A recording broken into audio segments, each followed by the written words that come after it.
నేడు AP cabinet భేటీ జరగనుంది. ఉదయం 10:30 గంటలకు సీఎం చంద్రబాబు నాయుడు అధ్యక్షతన సమావేశం ప్రారంభం కానుంది. పార్లమెంట్లో రాజధాని అమరావతి చట్టబద్ధత బిల్లు ఆమోదించడంపై ప్రధానికి, కేంద్రానికి ధన్యవాదాలు కేబినెట్ తెలుపనుంది. 16వ ఎస్ఐపిబిలో చర్చించిన పెట్టుబడులకు ఆమోదం తెలిపే అవకాశం ఉన్నట్లుగా ఉంది. 31 ప్రాజెక్టులు 39,436 కోట్ల పెట్టుబడులకు గ్రీన్ సిగ్నల్ ఇస్తుందని తెలుస్తుంది.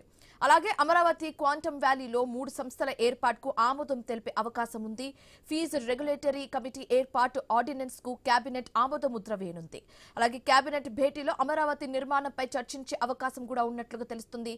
పలు సంస్థలకు భూ కేటాయింపులపై మంత్రి మండలి నిర్ణయం తీసుకునుంది. ఇదే అంశానికి సంబంధించి మరింత తాజా సమాచారం మా కరెస్పాండెంట్ కాంతి ఫోన్ ఇన్ ద్వారా అందిస్తారు. కాంతి, ఈ కేబినెట్ భేటీలో ఎలాంటి అంశాలకు సంబంధించి మరి ముఖ్యంగా మాట్లాడే అవకాశాలు కనిపిస్తుంది? మెయిన్ ఇంపార్టెంట్ కీ పాయింట్స్ ఏంటి? కానీ ఈ రోజు ఉదయం 10:30కు సచివాలయంలో సీఎం చంద్రబాబు నాయుడు అధ్యక్షతన కేబినెట్ సమావేశం కానుంది.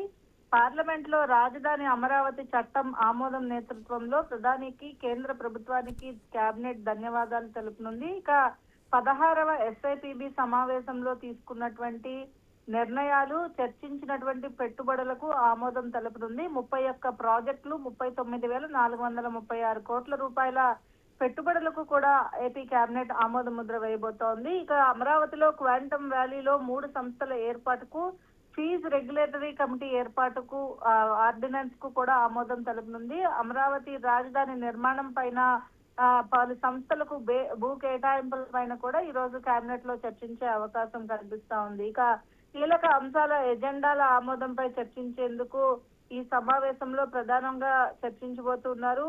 ఇక అమిత్ షాతో పాటుగా పార్లమెంట్ లో నరేంద్ర మోడీ చేసిన కృషి, అమరావతి చట్టబద్ధత కోసం చేసినటువంటి కృషి ఏదైతే ఉందో, వివిధ రాజకీయ పార్టీలకు, ఎంపీలకు కేబినెట్ ప్రారంభంలోనే ధన్యవాదాలు తెలుపుతారు. ఇక భూ కేటాయింపులకి సంబంధించినటువంటి విషయము, అలాగే అమరావతి రాజధాని నిర్మాణం పైన ప్రత్యేకంగా చర్చించే అవకాశం కనిపిస్తోంది. ఇక రానున్న 3 ఏళ్ల కాలానికి ఫీజు రెగ్యులేటరీ కమిటీ ఖరారు చేయబోతా ఉంది.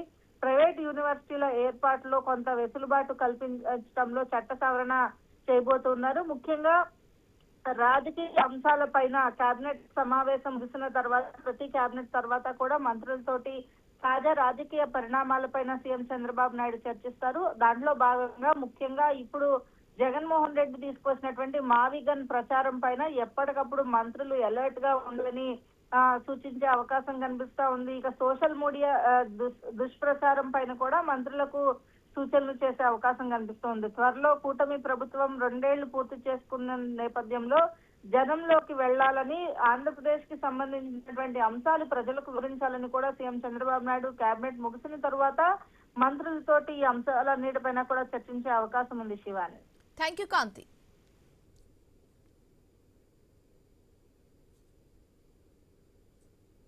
తెలంగాణ సీఎం రేవంత్ రెడ్డి ఢిల్లీకి వెళ్లనున్నారు. ఆ డీటెయిల్స్